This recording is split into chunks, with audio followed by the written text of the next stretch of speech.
ever stop and think about this? How can an insurance company say, yeah, we'll cover an entire city getting wiped out by a hurricane and not just completely collapse? Well, today we're going to peek inside their financial fortress. We're going to see the incredible tools they use to stay standing no matter what chaos gets thrown at them. Let's get into it. I mean, this is the big question, isn't it? It feels impossible. You pay your premium, I pay mine, but the amount of money they'd have to shell out for a real catastrophe, we're talking hurricanes, earthquakes, massive cyber attacks, it's just mind-boggling. So how on earth do they manage that risk without just, poof, going bankrupt? Yeah, it's so much more than just writing up policies. The real game here is this constant, high-stakes fight against total financial chaos. They have to build a system that is just ridiculously strong enough to take hits that would absolutely flatten most other companies. So what's their secret weapon? Well, it all starts with trying to see the future. Okay, so Section 1, modeling 1,000 futures, right? Because before you can build that fortress, you got to know what you're fighting, right? Insurers can't just wing it. They need to get a handle on the full range of what might happen. And to do that, they've got a pretty amazing tool up their sleeve. And here it is. This is the first major key. It's called a stochastic model. Now that sounds complicated, but the idea behind it is actually super cool. Instead of trying to guess the one single thing that's going to happen, these models do the opposite. They embrace randomness, and they map out thousands, even millions, of different possible futures. This is the perfect way to think about it. It's like a super-powered financial weather forecast. You know how a regular forecast might say 70% chance of rain? Well, a stochastic model runs thousands of scenarios all at the same time. What if a massive hurricane hits Florida? Okay, run that.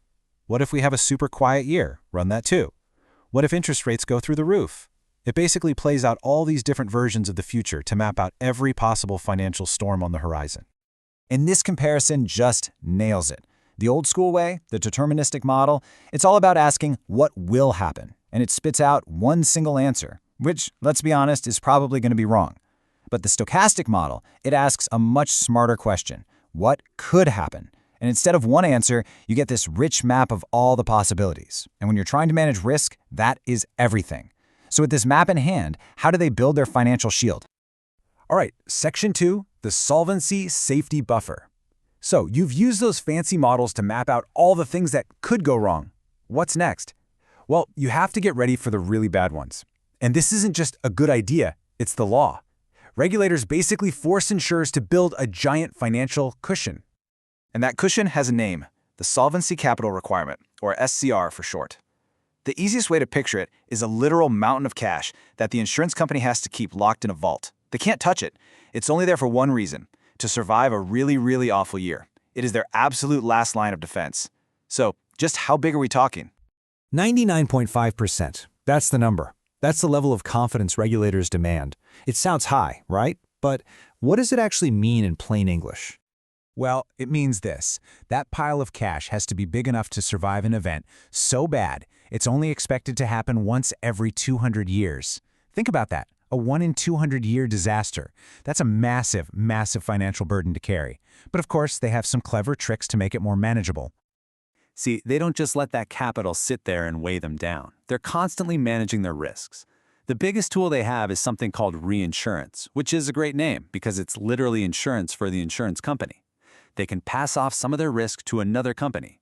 They might use a quota share where the reinsurer takes, say, 20% of every single policy.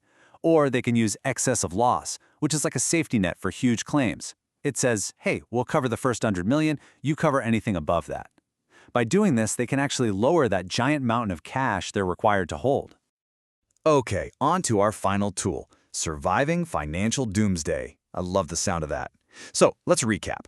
They've modeled the future, they've built this giant capital shield, but what's the last piece of the puzzle? Well, you have to attack your own fortress. You have to put it to the test and see if it'll actually stand up when things get really bad. And that's where stress testing comes in. This isn't about fortune telling. It's about asking those terrifying what-if questions. What if the stock market tanks tomorrow? What if a global pandemic freezes the entire economy?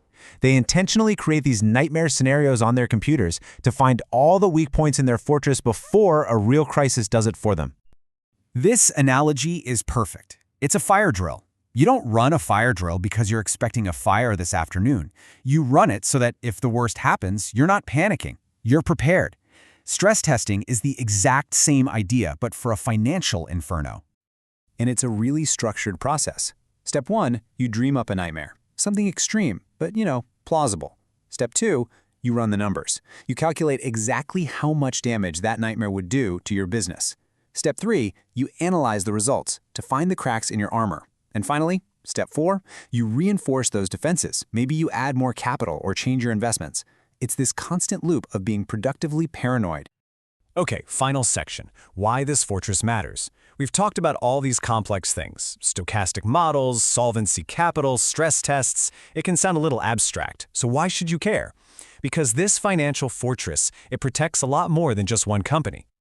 When you boil it all down, this whole system, this prediction, protection, and preparation, it exists for one single reason: to make sure that the promise the insurance company made to you is a promise they can actually keep, especially when you need it most. So what does this actually mean for you, personally? Well, it means that your insurance policy isn't just a piece of paper. It's backed by that deep, regulated 1 in 200-year safety buffer. It also helps prevent one insurer from failing and taking down a chunk of the financial system with it. And maybe most importantly, it gives these companies the confidence they need to ensure the huge, scary stuff that helps our world run. Things like building bridges or developing new medicines. But here's the thing. The world isn't sitting still. The risks we face are changing, and fast. We're talking about climate change, massive cyber attacks, things that are way more complex than before. So the tools that built today's fortress, they're going to have to evolve too. The real question isn't just, is the fortress strong enough now? It's what will it take to withstand the chaos of tomorrow?